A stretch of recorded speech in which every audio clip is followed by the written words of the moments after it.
To retouch your image, first you need to make sure your image is set to 16-bit.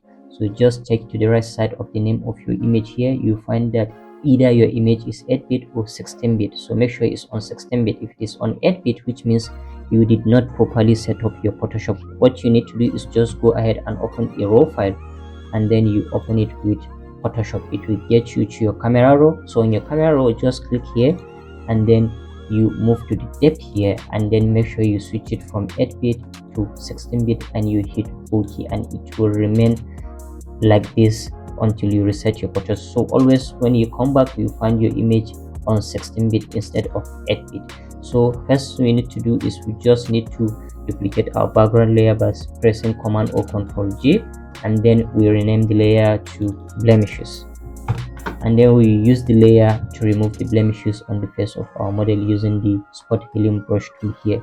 And then we go ahead and brush over the blemishes, and then we clean up our image. The more you clean the blemishes, the better your image will look. So after we finish removing blemishes, let's do before and after. The next thing we are going to do is we are going to play our frequency separation action 16-bit over here. If you don't have the action, you can use the link under the description of this video to check my digital store and download this action.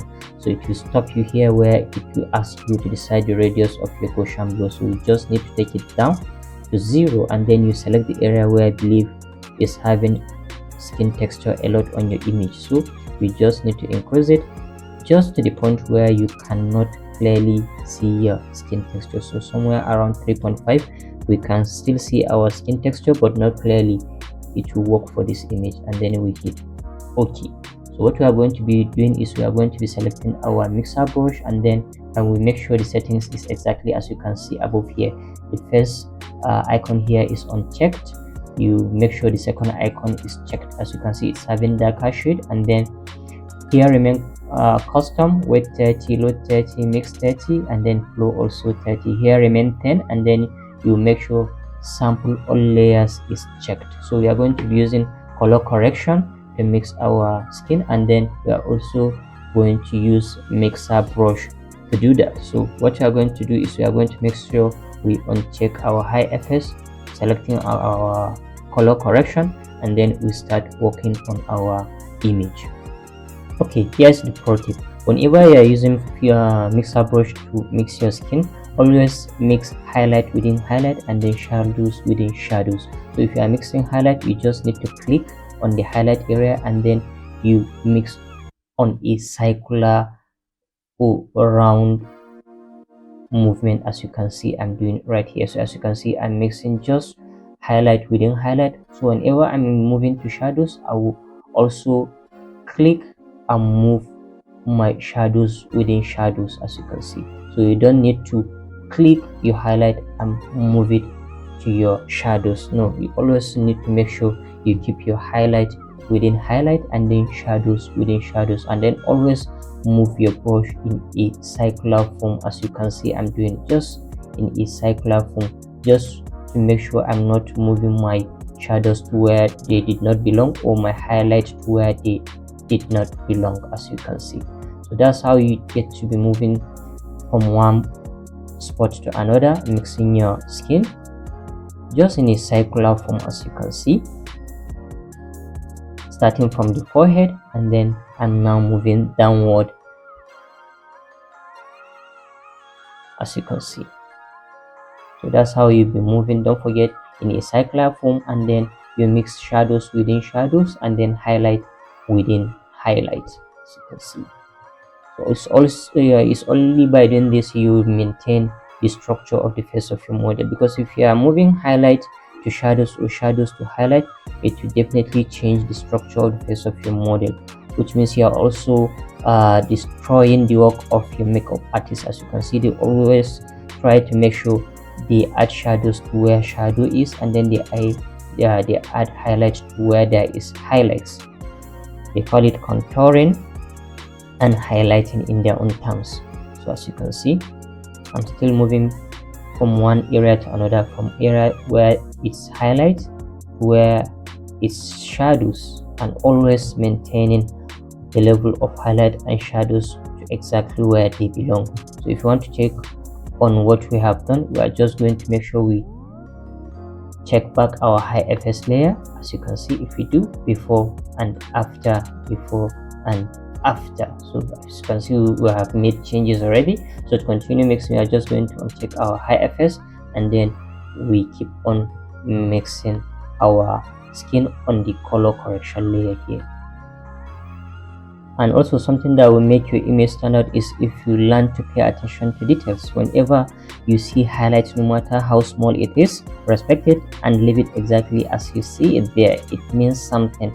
It plays a role in shaping the face of your model, as well as the as well as the shadows. So no matter how small your shadow is, always try and respect it and leave it exactly to where it belongs. So all these minor considerations are what at the end will make your image to stand out. Alright, so let's check back again and see before, after, before and after. So one good thing about using this method is that if you feel you make mistake on a certain area and you want to fix it, what you need to do is just make sure you are selecting your color correction layer, and then you select your eraser tool, and then you erase the area. Let's say, for example, I want to do this area again. I will just erase it, as you can see, and then I go back to my mixer brush, uncheck my high fs, and then I properly mix the area again, as you can see. So that's one of the good part of using this method of frequency separation.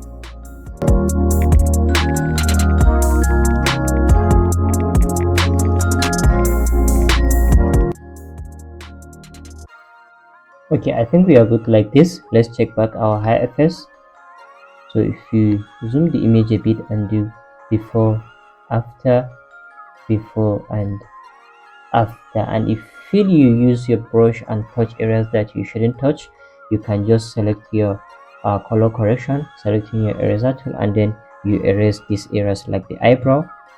You should not use your mixer brush on the areas like the eyebrow. As you can see, as I'm erasing the areas, I'm trying to recover some details to make sure the details of the eyebrow is recovering. And then to the other side of the eyebrow, the eyes as well, you should not touch these areas with your mixer brush. And then like the areas of the nostril here, the shadows also needs to be intact. As you can see, the shape of the nose is recovering, and then the lips as well, and definitely to the side of the face and the side of the hair. So as you can see, I'm moving my brush just to the side of the face, trying to make sure I erase the effect of the mixer brush on these areas. So all these kind of things are what increase the neatness of your work, as you can see.